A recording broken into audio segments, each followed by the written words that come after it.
good morning, good afternoon, or good night from whenever and wherever you're watching us. I am Cameron Scandal, that is Steven Treffler, and we are The Sound.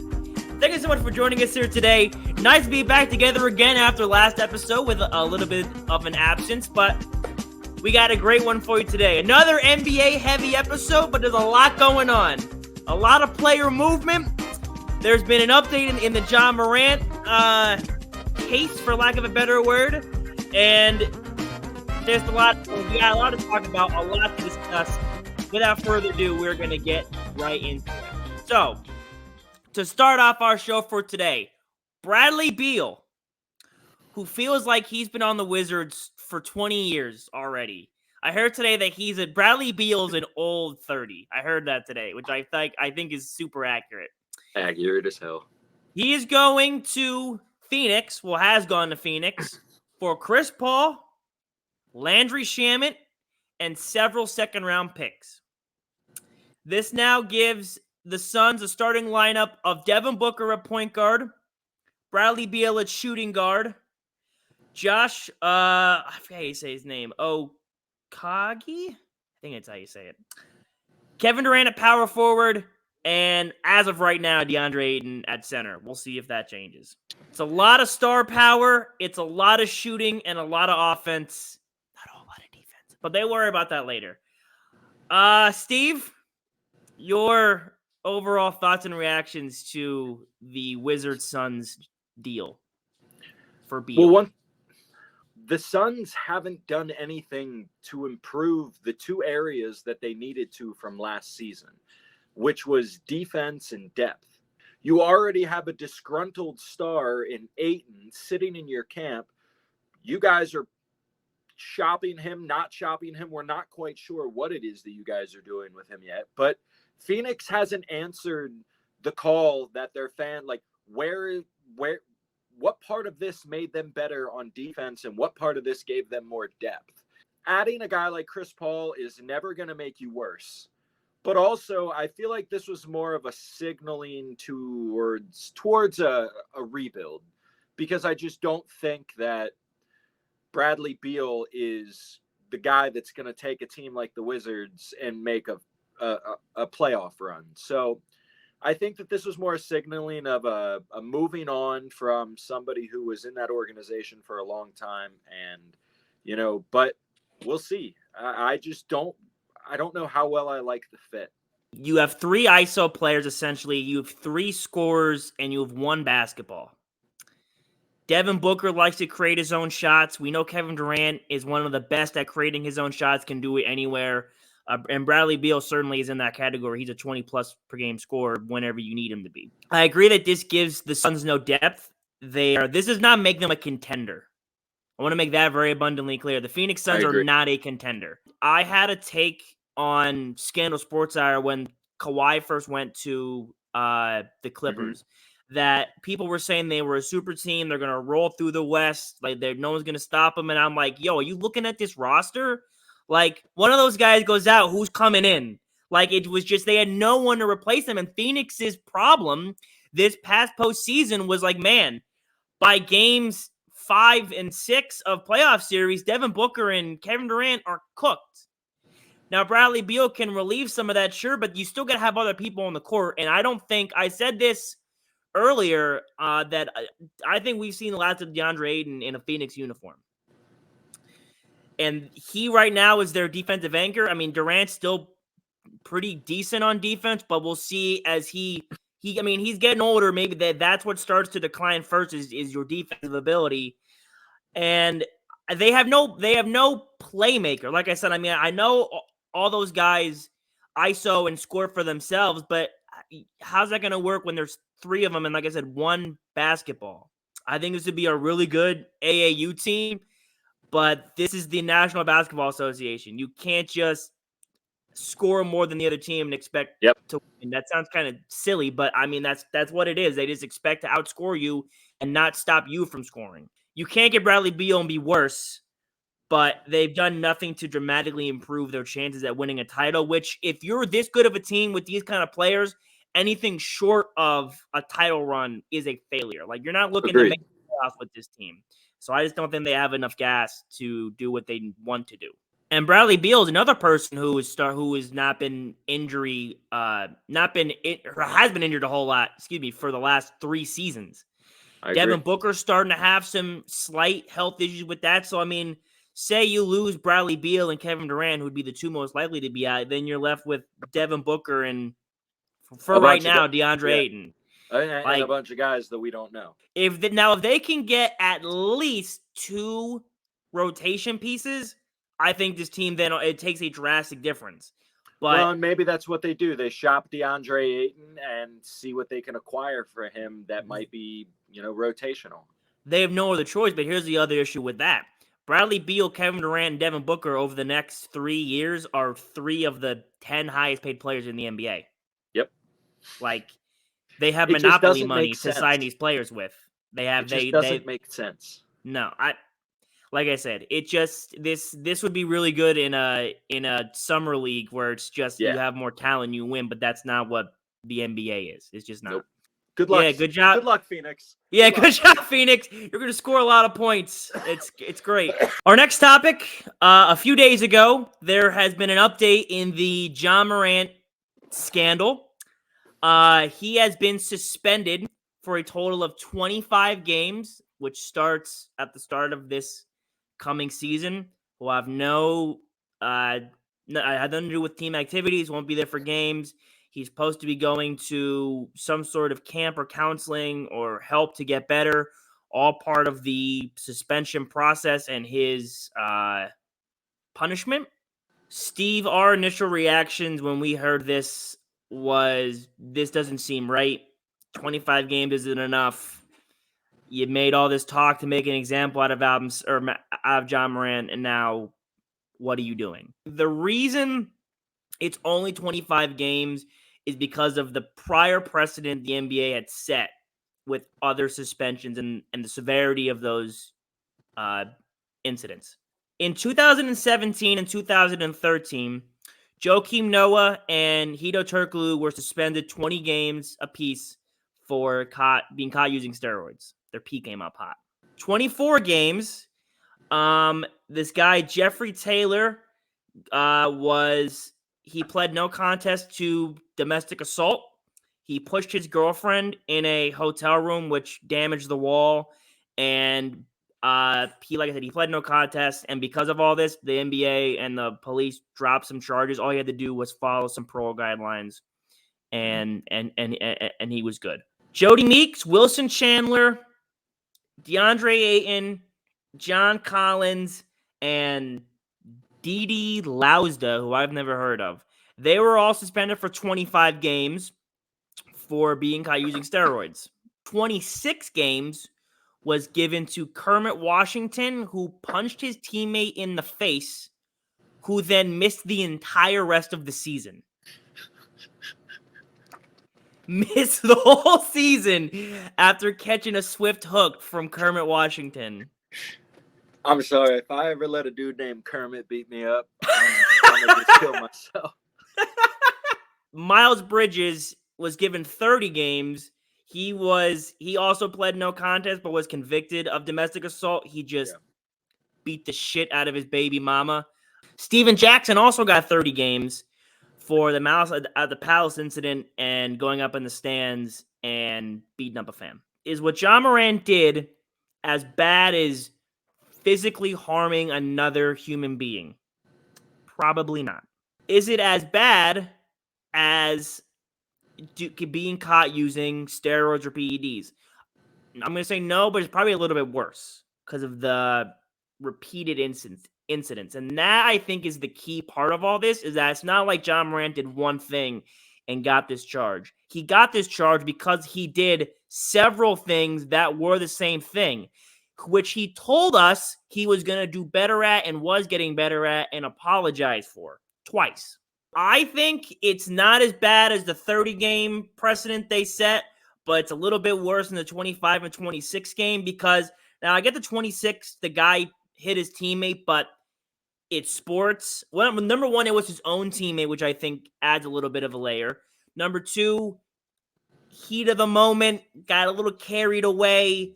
I'm not really sure if they reconciled. I'm sure they did. Maybe it was kind of like, I get it, and it kind of all blew over. But like I said, this is not one thing. This is multiple things of the same thing happening. So I think 28 games would be a good number. But I understand what the NBA had to do for making it 25. But I just think because of the repeated offenses, it should be more. I am very disappointed in the NBA for kind of how they handled this whole thing because, we can sit here and say, oh, no charges were brought up on the fact that he was playing basketball with a kid that he mentored, I should say, who was 17 years old. The kid beat Ja Morant, and then Ja Morant got mad that the kid was talking trash, goes over to the kid, puts his chin on his shoulder, looks at his friend and says, should I smoke him? And then beats up the kid, goes in his house, and apparently brandishes a handgun and tells the kid to leave. Yeah. It's not as bad as a vehicle that is factually owned by one of Ja Morant's associates just so happened to be rolling through the Pacers employee parking lot, pointing laser pointers at their staffers out of a back window where multiple witnesses said that Ja Morant was in that vehicle, but there were no cameras that could prove it, apparently.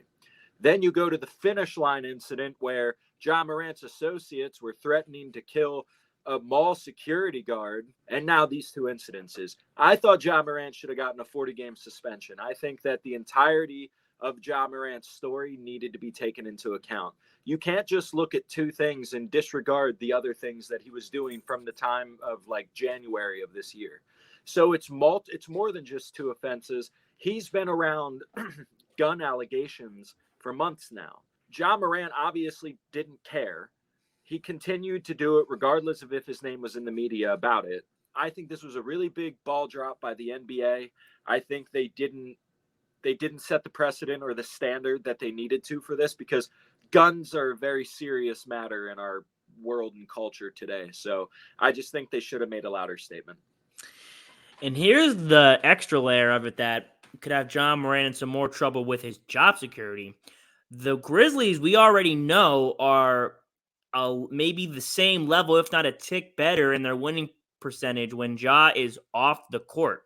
So let's say 25 games, they go 19-6 or 18-7, like 20-5. I think even if they go 15-10, what really are we getting back for what you're giving us in terms of not only your production, but your obviously off the court issues? There's a lot on the line for Ja Morant, and I said this before when he first was going to the counseling place in Florida that we still really don't know what he was doing there or what he was out in 2 days. But anyway, I said to you, Ja Morant if he does not come back right from this incident and moment, which he clearly didn't, he's going to have a very hard time commanding locker rooms, maybe either now or in the future. I think you're right. If the Grizzlies come out and finish above 500, like a few games above 500 without Ja, I think that looks really bad on him. It looks real bad. It's not because great. Are you really the leader? Our final topic of the day, some more trade action going on maybe in the association. Zion Williamson causing a lot of drama, a lot of baby mama drama. New Orleans is kind of sick of it, and there's been a lot of tension between the young star and the front office. There's a lot of murmurs. Actually, it's already been reported that by Thursday, he might be gone, which is 2 days from the time of this recording. We'll see if that happens. Steve and I think it most likely will happen. So we've gone and done for you is we have made 2 mock trades that we think work for all parties involved. So, you want me to go first, or do you want to go first? I'll go. Save the best for last. Save the best for last because I like yours. So the trade that I actually looked at, and I've been very high on the Oklahoma City Thunder as far as like them having a lot of big up and comers, a lot of pieces that they have the ability to move, a lot of very prominent stars in the NBA today, and even one we haven't even gotten to see yet. So the trade that I proposed was Oklahoma City. They will send Chet Holmgren, Josh Giddey, and Jalen Williams to the New Orleans Pelicans for Zion Williamson and Larry Nance. It gives New Orleans good young stars. Like, I say young stars because I'm not saying they're stars, they're young stars. It gives them some good young stars that they can play with. I mean, Jalen Williams and Josh Giddey are both proven guys that they're up and coming, and I think they're going to be really good players by the time they hit their 5th or 6th year. And then Chet, he's a guy, he was top 5 pick, right? Top 5, top 10 pick. I think that the Pelicans are ready to move on from Zion, and that gives Shai Gilgeous-Alexander his co-star to work with. I think I'm very high on Shai. I know a lot of people aren't as high as I am on him, but I think Shai Gilgeous-Alexander is waiting to break into the scene. He showed a little bit this year, but give him a Zion Williamson and let him keep, a couple of the younger other pieces that they have. I think the Pelicans would be a force to be reckoned with out there. But, that's just the trade that I proposed. I think it works for both teams. Is it going to happen? Who knows? But I think that's one of the ones that we found that looked the best and the most fair and even. I like that trade a lot. I think it's really even in terms of the assets both teams are getting. I mean, Chet Holmgren, Josh Giddey are two of the maybe 5, I don't want to say 5, 10 most valuable young pieces in the NBA. Zion, obviously, immensely valuable. Larry Nance to throw in some extra oomph. I like it a lot. I just don't know if either one of these teams significantly gain anything back. Like, I think this works in terms of, like I said, value. Like, yeah, that's an even swap, but then what are I don't think the Thunder make any kind of extra noise with Zion and Shai. I don't know if it's they're still a contender. And same with New Orleans. I think they add some really good young pieces, obviously, but I just don't know if it's enough to get them over the hump. But that's only what they're going for anyway. I mean, we do have to remember, though, that New Orleans has been close. Like, didn't they just make the playoffs this last year? No. Or did they miss? They missed. So, I mean, and they've been without Zion. So adding a Chet Holmgren to the team that they currently are playing with, or a Josh Giddey to the team they're currently with, we have – yes, sir. How many games have we seen Chet Holmgren play? None. I said okay. That. But we've seen Josh Giddey. We have. Josh Giddey, and he's a stud. Josh Giddey is the youngest player in NBA history to record a triple-double. I just happen to know that. Yep. All right. So I have a very, very complex trade. It is a 3-team trade between New Orleans, Portland, and Atlanta.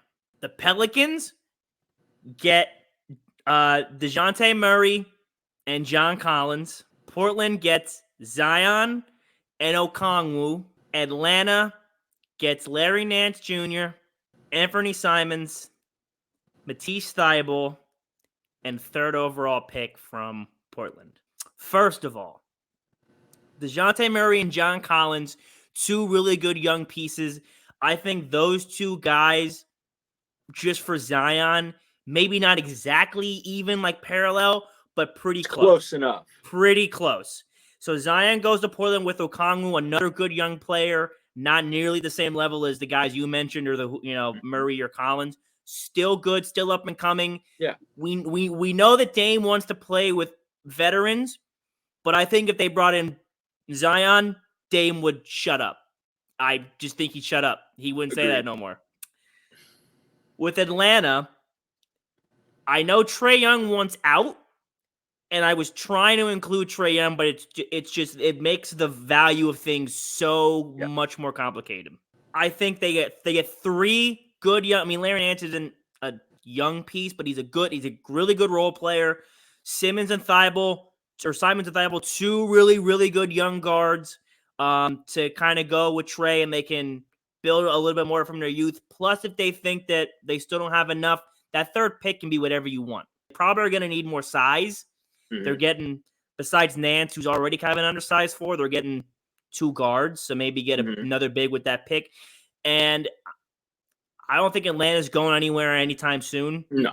Especially now with Trae Young. So you kind of like New Orleans, you just kind of build that young core. And it all works out money-wise. Dame finally gets some help. This would be the best player in Portland. Like, I mean, he's way better than CJ. And what made this so difficult is, like, how do you truly define Zion's value? Because we already know, I mean, 26 points a game on 60% shooting, the highest points per game on the highest efficiency in NBA history. But it was one season. He was drafted in 2019. We're now going to go into the 2024 season, and we're still questioning if Zion is, I mean, we talk about all the time about Zion possibly being one of the biggest busts in NBA history. And now it's more of a kind of like with Ja, it's becoming, hey, is what you're giving us worth the hassle? I mean, a porn star is getting ready to drop his sex tapes with her. Yeah. So, I mean, and he just had a baby. He's going to have a baby. Yeah. Well, I think he already has one too. The baby's born already? No, I thought he has one and then he's having a baby. I thought he had a kid. I didn't know. I don't think not that I'm aware of, but let's find out real quick. Yeah, I'm going to look that up. Google that. Oh, no, you're right. He's expecting his first child. Okay. Yeah. But either way, the fact that the day that you have your baby shower, all of a sudden some porn star is getting ready to drop sex tapes with you. Is Zion even healthy? Do we know? We're the sound. We should know. I think I don't know. I really don't know. I want to say he's so I don't if anything he's stayed the same. Like nothing worse has happened. Like he's only getting better. Yeah. So tell us what you think of those trades. I think those are both really well. Like I said, the value works out great for both sides. Money works out for all teams involved in both of our trades. So both these things are technically possible. These are things that could happen. We'll just see if they actually do. That's going to do it for us today, guys. The single most efficient show we've ever had. By far. Killed it today. Killed it. I hope you guys are okay with a lot of basketball talk. I promise we'll do football stuff soon. Just more interesting stuff in football has to happen. It's just the NBA has more stuff going on. But with that being said, thank you for joining us. Thank you for watching. And thank you for listening. Always remember, like and subscribe to us to see more stuff like this. We have a lot of content all the time. Follow us on Instagram @thesound_YT. Lots of info and updates on there as well. And always remember, if you are ever in need of intelligent and cogent sports analysis, listen to The Sound. We will always have you covered. Thank you so much for watching and listening. Hope to see you guys next time. Take care. Listen to the sound. I listen to the sound.